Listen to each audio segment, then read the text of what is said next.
మనందరికి ఒక అనుమానం ఉంది.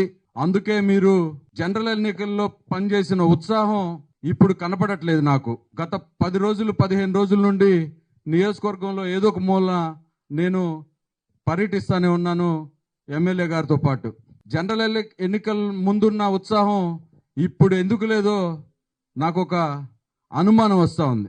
ఎందుకంటే ప్రభుత్వం ఏర్పడింది, ఈ ఎన్నిక పెద్ద కీలకం కాదు, మన ప్రభుత్వానికి ఏదో నష్టం లేదు ఈ ఎన్నిక అని చెప్పి మీరు భావిస్తున్నారని చెప్పి అనుకుంటున్నా. ఒక పాయింట్.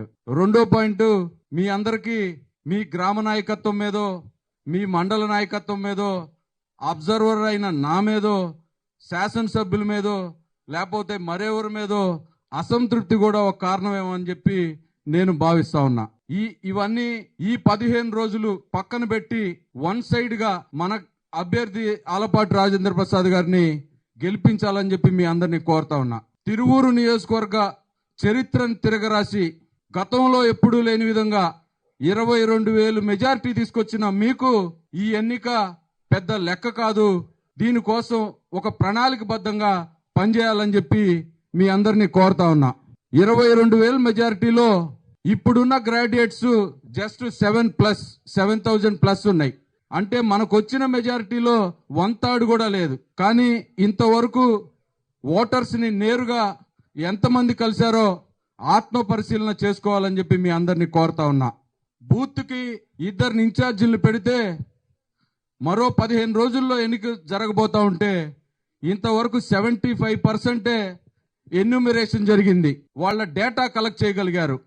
కానీ ఇంకా 20% పైన వాళ్ళ ఇన్ఫర్మేషనే మన దగ్గర లేదంటే మన నియోజకవర్గం మన జిల్లాలో ఎంత వెనకబడిందో మీరంతా అర్థం చేసుకోవాలని చెప్పి మీ అందరినీ కోరుతా ఉన్నా.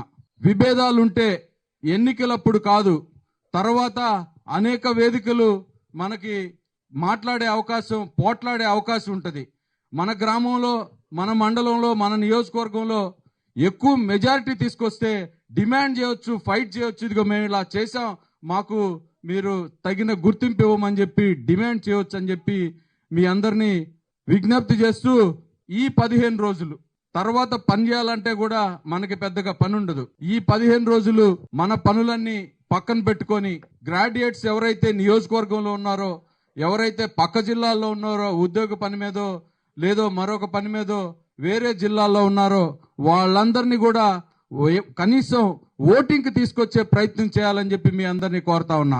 చదువుకున్న వాళ్ళందరూ, గ్రాడ్యుయేట్ అండ్ పైన చదువుకున్న వాళ్ళందరూ వన్ సైడ్ గా ఉంటారని చెప్పి గత ఎన్నికల్లోనే ప్రూవ్ అయిన పరిస్థితి ఉంది. ఈ గ్రాడ్యుయేట్సే రాబోయే తెలుగుదేశం ప్రభుత్వమే అని జగన్మోహన్ రెడ్డి ముఖ్యమంత్రిగా ఉన్నప్పుడే అహంకారి జగన్మోహన్ రెడ్డి అహంభావాన్ని తగ్గించింది కూడా ఈ పట్టభద్రులే అని చెప్పి మీరంతా గుర్తించి వాళ్ళని కలవడం ద్వారా, వాళ్ళని కన్విన్స్ చేయటం ద్వారా వన్ సైడ్ గా ఓటింగ్ చేపించి మన అభ్యర్థి సమర్థవంతమైన నాయకుడు ఆలపాటి రాజేంద్ర ప్రసాద్ గారిని గెలిపించాలని మీ అందరినీ రిక్వెస్ట్ చేస్తున్నా. ప్రతి మీటింగ్ లో కూడా మీరు ఎప్పుడైనా ఓటర్స్ ని కలవడానికి వెళ్ళేటప్పుడు నాకు చెప్పినా నేను కూడా వస్తా. ఎమ్మెల్యే గారు అందుబాటులో ఉన్నా లేకపోయినా, ఆయనకు వేరే పనిలో ఉన్నా కూడా నన్ను కూడా ఇన్వాల్వ్ చేయమని చెప్పి మీ అందరినీ రిక్వెస్ట్ చేస్తూ సెలవు తీసుకుంటా ఉన్నా.